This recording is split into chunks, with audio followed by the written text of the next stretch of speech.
हाय children, इस tutorial का topic है सीमेंट इंडस्ट्री। सब लोग जानते होंगे सीमेंट किस काम आती है।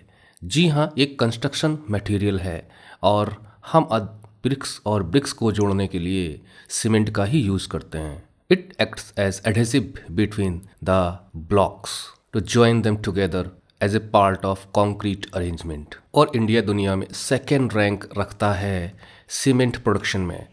तो सीमेंट एक एसेंशियल कंस्ट्रक्शन मटेरियल है। घर बनाना हो, फैक्ट्रीज़ हैं, ब्रिजेस हैं, रोड्स हैं, एयरपोर्ट्स, डैम्स और तरह तरह के कॉमर्शियल इस्टेब्लिशमेंट्स हैं। कॉमर्शियल ना भी हो तो सीमेंट की तो आवश्यकता है। रोड्स काफ़ी बन रही हैं, इस जो गवर्नमेंट है वो क्लेम करती है सीमेंटेड रोड्स, जिनकी वजह से भी काफ़ी ज़्यादा सीमेंट के दाम बढ़े हुए हैं। This industry requires bulky and heavy raw materials. जी हाँ, एक सीमेंट की बोरी उठाओ तो पता चलेगा। तो बल्की और हैवी रॉ मटेरियल्स का यूज़ होता है इसकी इंडस्ट्री में, जहाँ सीमेंट का प्रोडक्शन होता है। तो किन मटेरियल्स का यूज़ किया जाता है रॉ मटेरियल के रूप में? लाइमस्टोन है, भारी होगा ना, सिलिका है, जिप्सम है, कोल भी यूज़ होता है, और इलेक्ट्रिक पावर, और भाई रेल ट्रांसपोर्ट की तो आवश्यकता पड़ेगी ही।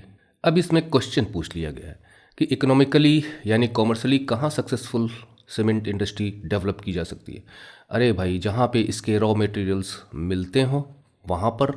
क्योंकि मैं आपको कई बार बता चुका हूँ कि ट्रांसपोर्ट कॉस्ट एक बहुत ही इम्पॉर्टेंट फैक्टर होता है इंडस्ट्रियल इस्टेब्लिशमेंट के लिए। इंडस्ट्रियल लोकेशन को मैंने एक्सप्लेन किया हुआ है, आप जाकर देख सकते हैं। और जो इंडस्ट्री है इसके प्लांट्स गुजरात में हैं। स्ट्रेटेजिकली का मतलब ये होता है कि सक्सेसफुली कहाँ पर उसे हम इस्टेब्लिश कर सकते हैं। तो लोकेशन बेस्ड ये वर्ड यहाँ यूज हुआ है गुजरात में। क्यों?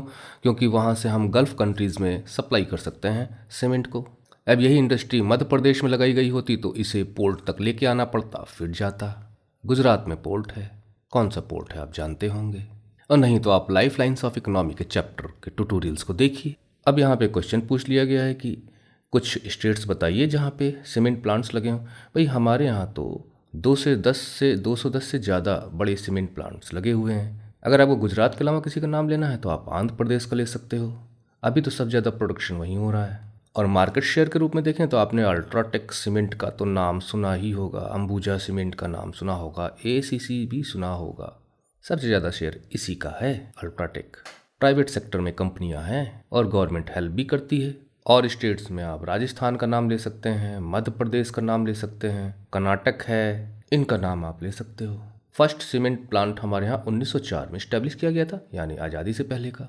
उसके बाद फिर ये इंडस्ट्री एक्सपेंड करती है आज़ादी के बाद। और जब हमने क्वालिटी में इम्प्रूव किया, यानी कि इम्प्रूवमेंट इन द क्वालिटी, तो इससे हमारे एक्सपोर्ट मार्केट बढ़ी और इम्पोर्ट करने वाली कंट्रीज़ भी बढ़ी, क्योंकि अवेलेबल हो गई ना मार्केट। अगर आप क्वालिटी प्रोडक्शन करते हो, जैसे ईस्ट एशिया में, मिडिल ईस्ट में। अब जैसे आंध्र प्रदेश है तो वहाँ पे पोर्ट्स का यूज किया जा सकता है। अफ्रीका है, साउथ एशिया है, और कंट्री में भी डिमांड काफ़ी ज़्यादा है। और ये अच्छा वर्क कर रही है ये इंडस्ट्री प्रोडक्शन के रूप में, अगर प्रोडक्शन ले तो, और एक्सपोर्ट भी करती है। और ऐसी कोशिशें की जा रही हैं कि होम डिमांड इतनी ज़्यादा हो, मतलब एडिक्वेट डोमेस्टिक डिमांड हो, कि उसकी सप्लाई करने से जो इंडस्ट्री है वो सस्टेन हो सके। क्योंकि भाई आप डिमांड नहीं रहेगी तो हम क्या बनाएंगे? 10 कार हम बना के बैठे हैं और मार्केट में 4 महीना हो गया, 2 ही लोग खरीदार मिले। तो इस तरह से नहीं, खरीदार ज़्यादा हो, 20 की डिमांड हो और हम 10 बना रहे हो, तो हमेशा इसका दाम बढ़ा रहेगा और इंडस्ट्री सस्टेन करेगी। ऐसी स्थिति में नहीं कर पाएगी।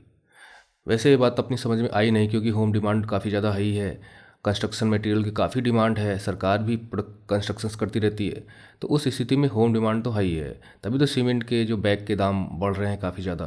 पीपल टॉक अबाउट इट, तो सस्टेन तो हो ही रही है। वैसे मैंने आपको बता दिया था कि इंडिया का सेकंड रैंक है, लेकिन मैं आपको बताऊं, फर्स्ट पे चाइना है। आपने अंदाज़ा लगा ही लिया होगा, लेकिन कितना ज़्यादा अंतर है। चाइना का प्रोडक्शन लगभग 2300 मिलियन, लेटेस्ट फिगर के आसपास मैं बता रहा हूँ, और इंडिया का लगभग 350 मिलियन। Amazing difference. पूरी दुनिया का लगभग 50% से भी ज़्यादा, अकेला दुनिया का ग्लोबल प्रोडक्शन का आधा चाइना में होता है। Okay, thank you for watching the video tutorial.